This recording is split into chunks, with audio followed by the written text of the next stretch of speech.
क्या आपने कभी सोचा है कि लगभग 5000 साल पहले एक ऐसी सभ्यता थी जो आज के आधुनिक शहरों से भी ज्यादा संगठित और उन्नत थी?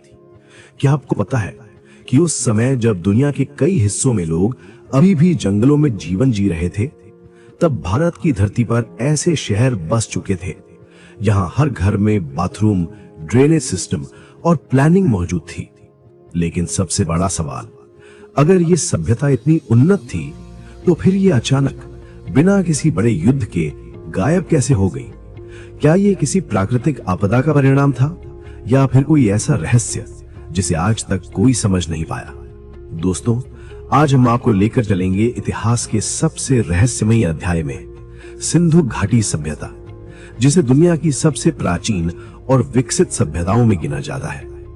करीब 2600 ईसा पूर्व आज के पाकिस्तान और उत्तर पश्चिम भारत के क्षेत्रों में एक ऐसी सभ्यता उभरती है जिसके दो सबसे बड़े शहर थे, हड़प्पा और मोहनजोदड़ो। ये शहर सिर्फ बड़े ही नहीं थे, बल्कि इतनी व्यवस्थित योजना के साथ बनाए गए थे कि आज के आधुनिक इंजीनियर भी इन्हें देखकर हैरान हो जाते हैं। इन शहरों की आबादी 30,000 से 60,000 लोगों तक मानी जाती है और पूरी सभ्यता में लाखों लोग रहते थे। अब जरा सोचिए, एक ऐसा समय जब ना कोई आधुनिक मशीन थी, ना कंप्यूटर, ना ही आज जैसी टेक्नोलॉजी, फिर भी ये लोग सीधी सड़कों, ग्रिड प्लानिंग और पक्की ईंटों से बने शहरों में रहते थे। हर सड़क एक दूसरे को 90 डिग्री के कोण पर काटती थी, जैसे किसी आधुनिक शहर का नक्शा हो। लेकिन असली चौंकाने वाली बात अभी बाकी है। इन शहरों की सबसे बड़ी खासियत थी उनका ड्रेनेज सिस्टम। हर घर में बाथरूम था और हर घर का पानी सीधे केंद्रीय नाले से जुड़ा हुआ था।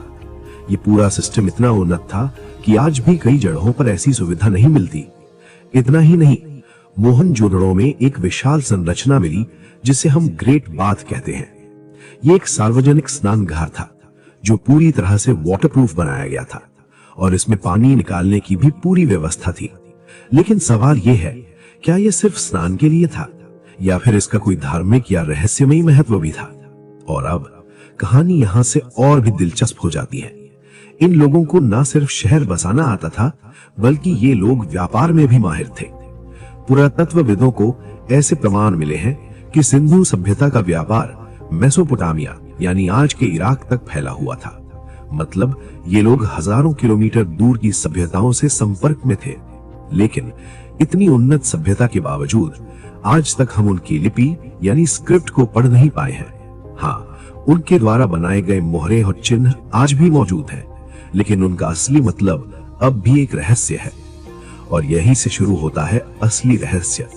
एक ऐसी सभ्यता जो इतनी उन्नत थी, इतनी संगठित थी, इतनी समृद्ध थी, वो आखिर अचानक गायब क्यों हो गई?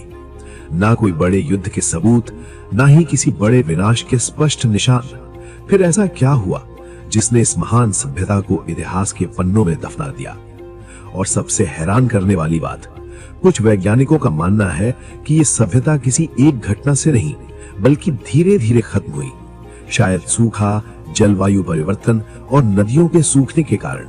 लेकिन क्या ये पूरी सच्चाई है या फिर इसके पीछे छिपा है कोई और बड़ा राज? अब आगे की कहानी में हम जानेंगे उन रहस्यमयी कंकालों के बारे में जो मोहनजोदड़ो में एक साथ पाए गए और जिनके बारे में कुछ लोग कहते हैं कि ये एक अचानक हुई मौत का संकेत है। तो आखिर क्या हुआ था उस दिन? क्या ये एक महामारी थी या फिर कुछ और?